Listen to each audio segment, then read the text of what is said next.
Son dövrlərdə Cənubi Qafqazda xüsusi təhlükəli heyvan xəstəliklərinin yayılma riski artıb. Qida Təhlükəsizliyi Agentliyinin şöbə müdiri, Baş Dövlət Baytarlıq Müfəttişi Qalib Əbdüləliyev bildirib ki, bu xəstəliklər bir heyvandan digərinə əsasən birbaşa təmas yolu ilə keçdiyindən ən riskli məkanlar heyvan bazarları hesab olunur. Onun sözlərinə görə, həm xaricdən gələn, həm də ölkə daxilində yayıla biləcək xəstəliklərin qarşısını almaq üçün 25 oktyabrdan etibarən respublika üzrə bütün heyvan bazarlarının fəaliyyəti müvəqqəti dayandırılır.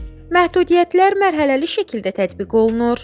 Bu müddətdə əhali məlumatlandırılıb və bazarlarda baytarlıq sanitariya vəziyyəti qiymətləndirilib. Əbdüləliyev qeyd edib ki, heyvanların satışı birbaşa təsərrüfatda davam edəcək.